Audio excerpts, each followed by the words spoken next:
私は大学の費用まで負担したのよ。そんな程度で偉そうに。偉そうにって、500万がどれほどの大金かあなたもわかるでしょ。もううるさい。とにかく恩着せがましくしないで。娘の結婚式にも来ないでください。そう言って私を罵倒してくる長男嫁。どこまでも私を邪険に扱ってくる態度にもう限界だった。私は満面の笑みを浮かべてこう言ってやった。そこまで言うのなら喜んで欠席するわ。私の名前はのぞみ、69歳の主婦だ。夫は4年前に他界し、私は一人で広い家に暮らしている。この家では息子2人と私と夫の4人で生活をしていた。現在、長男の正人は47歳で、次男の明は43歳で、それぞれすでに家庭を持っている。昔はこの家もすごく賑やかで騒がしかった。息子たちはわんぱくで、いつも庭で走り回ったりキャッチボールをして遊んでいたし、テレビゲームをしていた時は、対戦ゲームに熱中しすぎて喧嘩をすることもあった。その度に私や夫が叱って、ゲームを一時的に没収したりしたこともあったな。子供たちは大人になっていくにつれて喧嘩はしなくなり、高校や大学など進路について真剣に考えるようになった。2人ともちゃんと勉強をするいい子たちで、自分たちから塾に通いたいと言ってくるほどだった。そのため2人とも進学校に進み、大学もレベルの高い大学へと進学。2人の子供を大学まで通わせるのは金銭的になかなか大変なものだが、夫は仕事を頑張ってくれて、それなりにいい役職に就いていたので、お金の心配をせずに息子2人を育てることができた。そして息子たちが自立してからは、夫婦2人での時間をゆったりと過ごしながら日々を送っていた。夫婦で海外旅行に行ったり、近場の温泉旅行に行ったり、楽しい思い出をたくさん作った。それから数年が経ち、長男が結婚し、それを追うようにして次男も結婚していった。そうやって環境の変化というのは、いきなりやってくるものなんだなと実感。次は孫の顔が見られそうだねなんて夫と話しながら、息子たちの結婚を祝福した。そして長男夫婦は結婚してすぐに子供ができた。2人のもとに生まれてきたのは舞という可愛い女の子だった。初めての孫との対面は本当に感動した。年をとって涙もろくなっていた私と夫は、孫を抱き上げると嬉しくて涙を流してしまったほどだ。いやいや、母さんと父さん感動しすぎ。長男にそう突っ込まれても涙が止まらなかった。それから私と夫は孫のお祝い事の時は、できる限りのお祝いをした。七五三や入学式、そして卒業式など、いろんな行事で私たちはお金を出した。孫が喜ぶ姿を見るのは嬉しいし、それで長男が喜んでくれることも嬉しかった。節目節目での舞の写真を長男は送ってきてくれて、それは私たちにとって楽しみになっている。それから数年後、次男夫婦にも可愛い男の子が生まれた。私たちは息子たちどちらにも子供ができてよかったと思った。もちろん差別することなく、私たちは次男夫婦の子供も長男夫婦の子供の時と同じように、お祝い事の時は盛大に祝ったし可愛がった。一家全員が集まって正月やお盆でお祝いをしたり、長男と次男が走り回っていた庭でバーベキューをしたりと、とても楽しい時間を過ごした。息子たちが自分たちの子供に親の顔を見せているのを見ると、もうこんなにも月日が流れたのかと感慨深くなる。そしてそれからもあっという間に時間は流れていき、孫たちもどんどん成長していった。長男夫婦の娘である舞は、小学5年生頃から夏休みに私たちの家に長期期間泊まりに来るようになった。長男と長男嫁が夫婦での時間が欲しいからだそうだ。それはとても大事なことだし、私と夫も孫と触れ合えるからお互いにとっていいことだ。舞は本当にいい子で、私と夫と一緒に生活をしている時は、学校での出来事をたくさん話してくれた。そして私の料理を手伝ってくれたりと、とてもしっかりしている子だった。一緒に外食に行ってもちゃんと店員さんに自らごちそうさまでしたと言っていたし、長男夫婦のしつけがしっかりしているんだなと感じた。私は実は少しだけ心配していることがあった。それは長男嫁のゆかさんについてだ。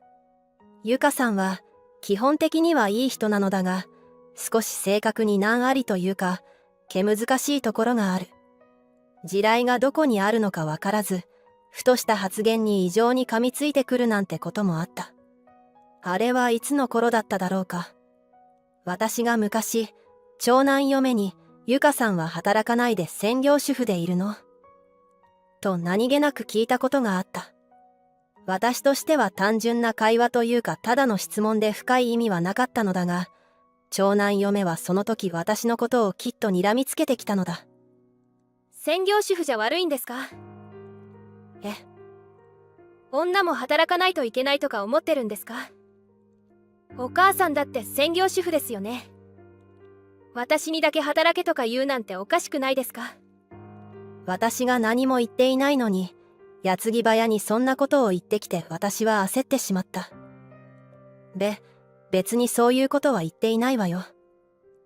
落ち着いてゆかさん。とりあえず長男嫁はそこで私に怒ってくるのをやめたが、この時から私は少し長男嫁が苦手になっていた。いつ切れるかわからないし、それにどこか絡みづらい。孫と触れ合っている時も、いつも私を監視してくるような目で見てくるし、何か私は悪いことでもしたのかと気になってしまう。だからそのような長男嫁に育てられた舞が、性格的に問題ないのか少し心配だったのだ。しかしそんな心配は杞憂に終わり、舞はとてもいい子に育っている。中学生になってからも高校生になってからも、舞はすごく優しくてまっすぐな子でいて、私と夫にもとても優しくしてくれた。だがそんな中、私の身にとても不幸なことが起きた。それは最愛の夫の死だ。夫は癌になってしまい、それから1年後に余命を迎えて息を引き取った。私は長年連れ添ってきた夫が亡くなり、本当に悲しかった。立ち直るのに時間がかかったが、それでも少しずつ元気を取り戻していった。そんな中、今度は長男たちに不幸な出来事が。会社が倒産。そうなんだ。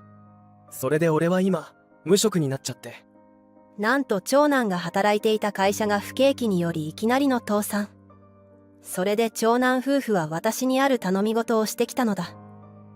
母さん、実は舞の大学の学費を支払いが追いつかなくて。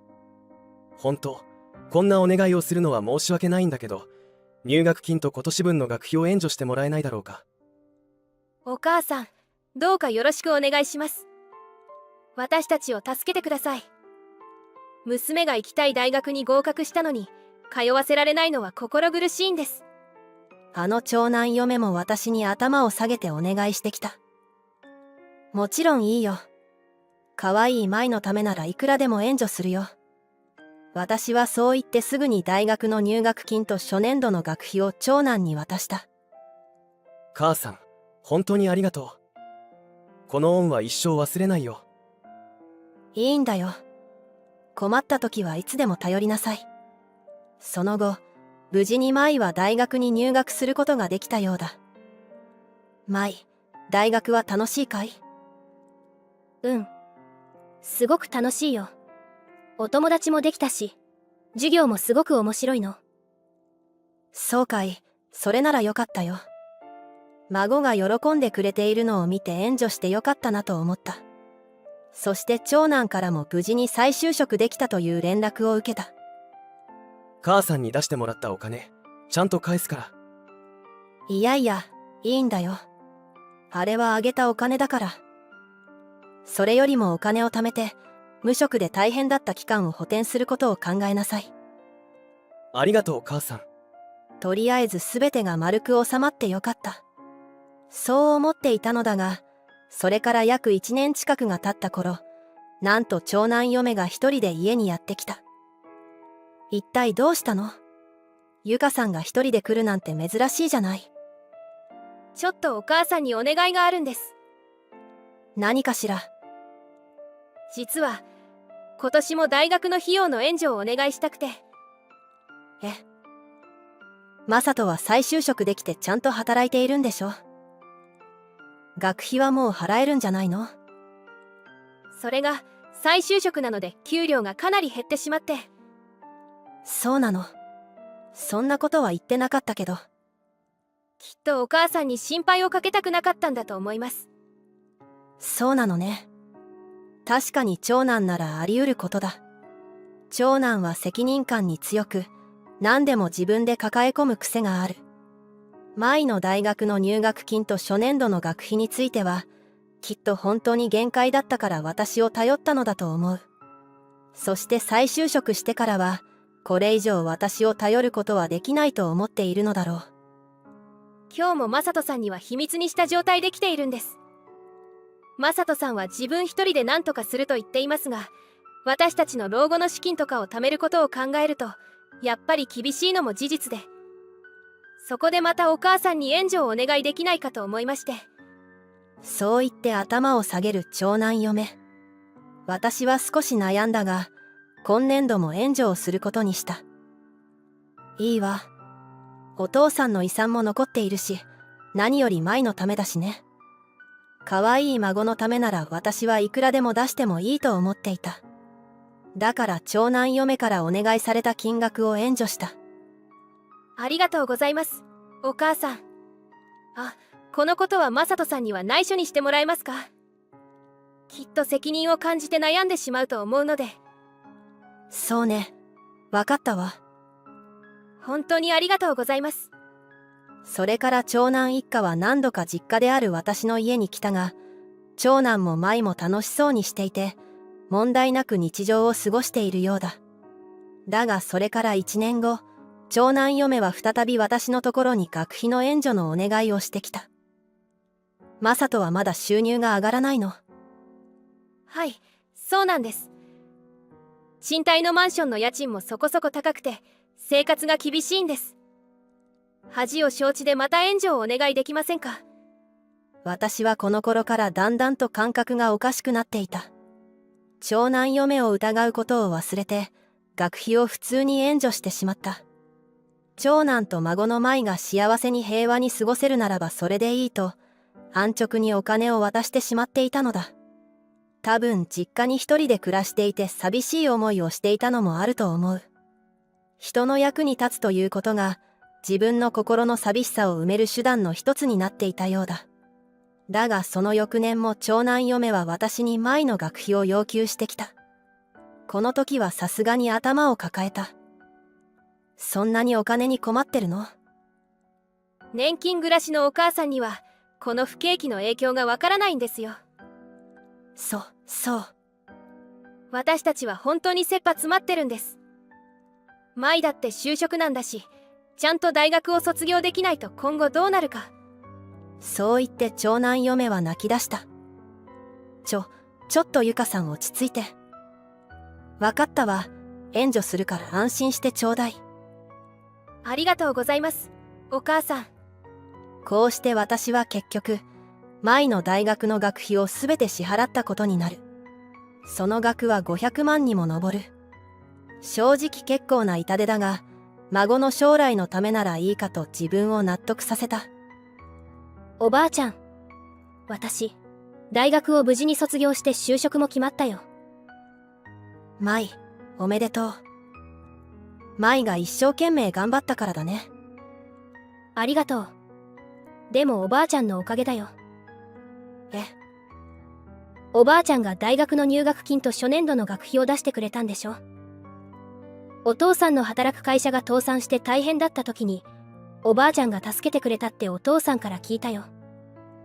本当にありがとね。いや、いいんだよ。私は舞からそのように感謝してもらえただけでも十分だと思った。そしてそれから舞は社会人になり、一生懸命働き始めた。たまに連絡をくれたり、一人で私に会いに来てくれるが、仕事は楽しいようで毎日充実した日々を過ごしているらしい。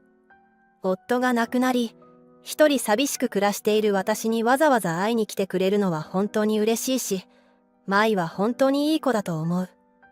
次男一家は転勤で15年ほど前から遠方に住んでいて、なかなかこっちに来れないから舞が会いに来てくれることは本当にありがたい。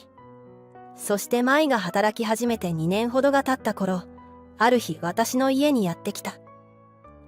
舞、なんだか嬉しそうな顔をしているね。あ、わかる。やっぱり喜んでいるの顔に出ちゃうんだね。あら、何かいいことがあったのかい？実はね、私、結婚することになったんだ。え、結婚？私が驚いてそう言うと、舞は顔を真っ赤にしながらうなずいた。おめでとう舞。おばあちゃんも本当に嬉しいわ。ありがとう。おばあちゃん、絶対に結婚式に来てね。ああ、もちろん行くよ。楽しみにしてるね。私はとても嬉しかった。あの小さくて可愛かった孫ももう結婚か。月日が流れるのは本当に早い。私は孫の結婚式をとても心待ちにしながら日々を過ごした。結婚式の招待状が届き、出席に丸をつけて出した。もうすぐ舞の晴れ舞台だ。美容室に行って服も新調しようかな。そんなことを考えていた。するといきなり長男嫁が我が家にやってきた。ゆかさん、一体どうしたの？長男嫁はものすごい不愛想な表情を浮かべている。これはあまりいい話ではないと思った。長男嫁はずかずかと居間に上がり込み、ソファーに勝手に座った。私は何事だと思いながら彼女の向かいに座る。単刀直入に言います。舞の結婚式には来ないでいただけますか？え、どうしてよ。あなたの存在がうざいからですよ。うざい。私はそんなことを言われてびっくりした。ちょっと待ってよ。いきなりそんなこと言われて、結婚式に来るななんて言われても納得がいかないわ。お母さんが納得いくとかいかないとか、どうでもいいんですよ。私はずっとお母さんのことが嫌いだったんです。それなのに、どんな手段を使ったのか知りませんが、舞のことを手なずけて。おかげで、家ではあの子はあんたのことを話したりして本当に不快だったわ。そんな。私は大学の費用まで負担したのよ。そんな程度で偉そうに。偉そうにって、500万がどれほどの大金かあなたもわかるでしょ。それに結婚式の主役は舞でしょ。私は舞から招待を受けてるのよ。ああ、もううるさい。とにかく恩着せがましくしないで。娘の結婚式にも来ないでください。そう言って私を罵倒してくる長男嫁。どこまでも私を邪険に扱ってくる態度にもう限界だった。私は満面の笑みを浮かべてこう言ってやった。わかったわ。そこまで言うのなら喜んで欠席するわ。私がそう言うと、長男嫁は一瞬驚いていたがすぐに笑顔になった。約束ですからね。絶対に来ないでくださいよ。わかってるわよ。安心してちょうだい。そして長男嫁は勝ち誇った顔で帰っていった。私はすぐに長男に電話をした。大事な話があるから来てくれないかしら。私がそう言うと、長男はすぐに来てくれた。そして私は先ほどの長男嫁とのやりとりを説明。ゆかがそんなことを。そうなのよ。あと、彼女からは黙っているように言われていたけど、舞の大学の学費も私が4年分出したのよ。はあ？ちょっと待ってくれよ。それは何かの間違いだろう。舞の学費は俺の給料から全部出してるはずだ。でも、ゆかさんは毎年私にお願いに来たわよ。だからお金を毎年渡していたんだけど、マサトの給料がなかなか上がらないって言ってて。いやいや、俺は再就職先でも前の会社と同じ金額からスタートできて年々昇給していったよ。だから舞の学費だって俺の給料から支払えてるんだよ。そんな。でも私、ゆかさんにお願いされて振り込みをしちゃってたわ。私は何か証明になるものはないかと思い、取っておいた通帳を持ってきた。ほら、ここにゆかさんの口座に振り込んでいる証拠があるわ。本当だ。あと他にも証拠が。私は実は先ほどの長男嫁との会話を録音していた。長男嫁が不愛想な顔でやってきた時点で、なんだか嫌な予感がしていたからだ。そんな。あいつ、母さんを騙して金を巻き上げていたのかよ。長男は怒りに震えていた。そしてそれは私も同じだった。絶対に許さない。ちょっと舞をここに呼ぼう。長男はそう言って孫のことを呼び出した。大事な話があると聞いてやってきた舞は少し緊張していた。だが長男から事の経緯を聞いて絶句していた。そんな、お母さんが。でも。そう言って舞は何か思い出したかのように話し出した。やたらとブランド物を買ってるなって気にはなってたの。お父さんの給料が上がったからなって思ったけど、あれっておばあちゃんからくすめてたお金を使ってたってことね。私たちは怒り狂い、長男嫁に復讐をすることを誓った。結婚式当日、私は結婚式を欠席した。その代わり、長男がビデオ通話の状態で結婚式の様子を見せてくれた。何も知らない長男嫁が楽しそうにお酒を飲んでいるのが見えた。そして新婦から家族への手紙を読み上げる時間が来て、舞がマイクの前に立った。今日は皆さんにお話ししたいことがあります。本当は今日参加する予定だった祖母がここに来られていません。私の祖母はとても優しくて、そして愛情を持って私に接してくれました。だから私はそんな祖母のことが大好きでした。結婚式にももちろん来てほしかったのですが、今日はあることが原因で来られていません。それは私の母です。私の母は姑である私の祖母を毛嫌いし、結婚式に参加するなと言ったそうです。さらには本当はお金に困っていないのに、祖母の情に訴えかけて私の大学費用の500万をたかっていたことが分かりました。舞の発言にざわつき始める場内。長男嫁が慌ててステージに向かうのが見えた。ちょっと舞。あんた、何でたらめを言ってるの？お母さん、でたらめじゃないでしょ。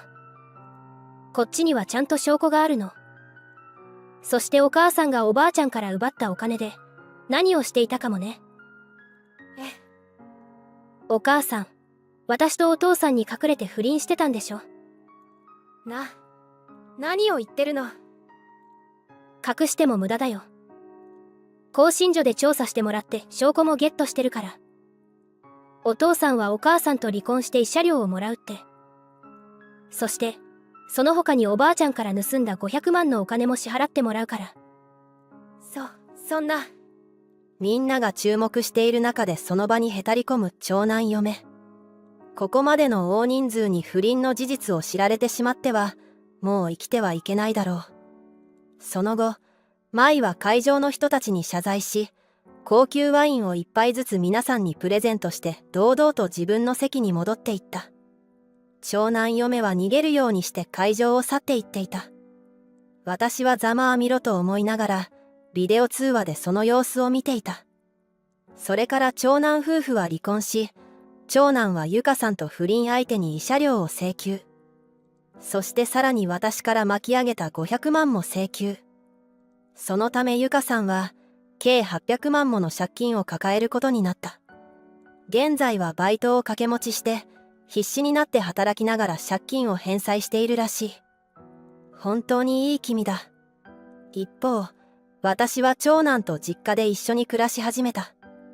舞は旦那さんを連れて遊びに来てくれて、みんなで定期的に食事に行ったりしている。